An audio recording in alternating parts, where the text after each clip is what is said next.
საერთო ხედვა, საერთო ღირებულებები და თანხმედრა სამშვიდობო პოლიტიკის მხარდაჭერაში პრეზიდენტის ვიზიტზე სლოვაკეთში გიყვებით რამდენიმე წამში.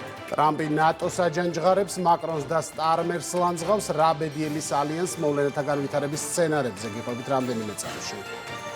ურთულესი გეოპოლიტიკური გამოწვევების და უსაფრთხოების მაღალი რისკების ფონზე საერთო ფასეულობების და ეროვნულ ინტერესებზე ორიენტირებული ქვეყნების თანამშრომლობა განსაკუთრებულ მნიშვნელობას იძენს სლოვაკეთის პრეზიდენტთან შეხვედრის შემდეგ საქართველოს პრეზიდენტმა ერთობლივ ბრიფინგზე ისაუბრა ორი ქვეყნის ურთიერთობის პოზიტიურ დინამიკაზე.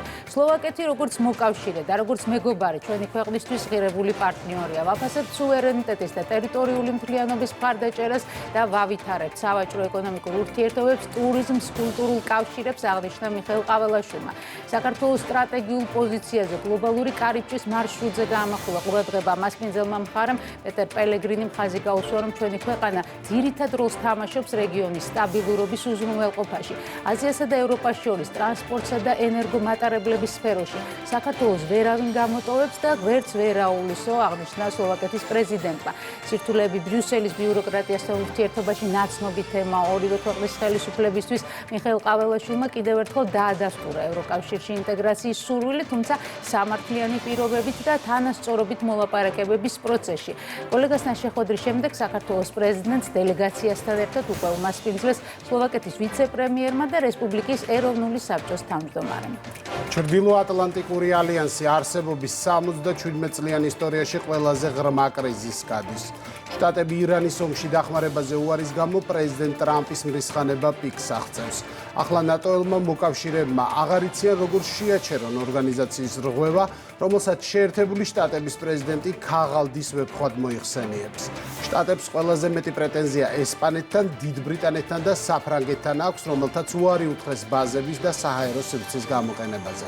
დონალდ ტრამპის რისხვა უკვე გაცდა ორგანიზაციული კრიტიკის ფარგლებს და პერსონალურ თავდასხმებზე გადავიდა. დავურეკე მაკრონს, რომელსაც ცოლი ცუდად ექცევა და ყბაში დარტყმისგან სრულად გონს არ მოსულა.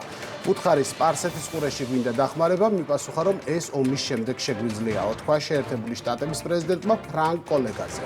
მაკრონი ამბობს, რომ ტრამპი ამ გამონათქვამის გამო პასუხსაც არ იმსახურებს, რაც შეეხება ირანის ბირთვული პროგრამის საკითხს, ომი მისი მდგრადი გადაწყვეტის საშუალებას არ იძლევა. მანამდე ტრამპმა ბრიტანეთის პრემიერი ამოიღო მიზანში და რამდენჯერმე უწოდა არა უინსტონ ჩერჩილი, თუმცა სანამ ლიდერები ბჭობენ რა უპასუხონ ტრამპს, ნატო პარალიზებულია, მათ შეხვედრების ჩატარებაც კი არ შეუძლიათო, განუცხადა ერთ-ერთმა ევროპელმა დიპლომატმა პოლიტიკოსს.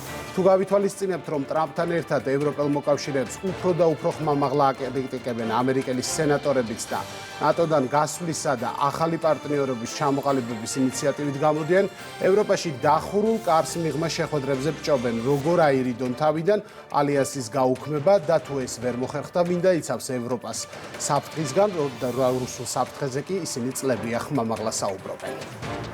დეზინფორმაციის საერთაშორისო კამპანია რადიკალური დღის წესრიგის მხარდასაჭერად გრძელდება. შეხვედრის ადგილი ამჯერად ნიდერლანდების პარლამენტია. თემა საქართველოზე ზეწოლის მოხდენის შესაძლებლობებით. სრულ მოწმედ კი წარმოდგენილია ეკაგიგაური, რომელსაც ამ ტიპის მოსმენებზე ქვეყნის იმიჯის დაზიანების უკვე დიდი გამოცდილება დაუგროვდა.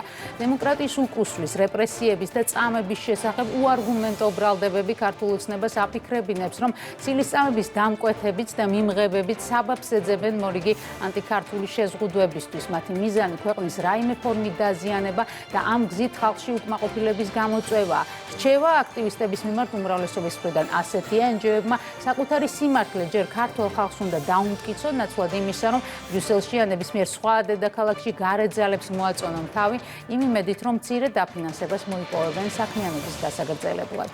აურზაური ძაღლების დახოცვასა და ცოცხლად დაწვაზე სულ უფრო მეტად იძენს კარგად ორგანიზებული დეზინფორმაციული კამპანიის კონტურებს, რომლის მიზანიც რადიკალური ძალების მხრიდან პოლიტიკური ბენეფიტის მიღება.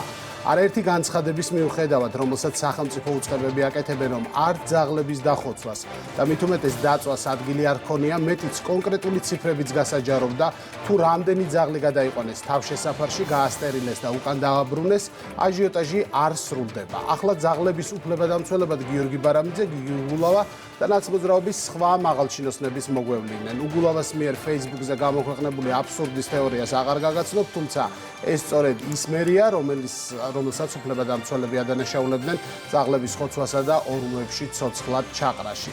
სახელმწიფო ორგანოების მხრიდან არაერთი განცხადების მიუხედავად, რომ დაინტერესებულ მხარეებს ეთანამშრომლებიან, მათ შეუძლიათ ნახონ ძაღლების თავშესაფრები და გაეცნონ ჰიპერპოპულაციის მართვის სტრატეგიას, დღეს კიდევ ერთი საგანგაშო ფაქტი მოხდა. თბილისის მერიამ გაავრცელა განცხადება, რომ მოქალაქეთა აგრესიული ჯგუფი შეიჭრა თავშესაფრის ისეთ ტერიტორიაზე, სადაც განთავსებული არიან დაავადებული ძაღლები. მათ ვოლიერებიდან გამოიყვანეს დაავადებული ძაღლები, ასევე ცოფის ვირუსზე დაკვირვების ქვეშ მყოფი ცხოველები. საზოგადოების ემოციებზე მანიპულირებასა და თანამშრომლების მიმართ ცილის წამებას მინისტრი დავით სონღულაშვილი გამოეხმაურა და თქვა, რომ ცილის წამების კამპანიის ავტორებს პასუხისგაცემა კანონის წინაშე მოუწევთ.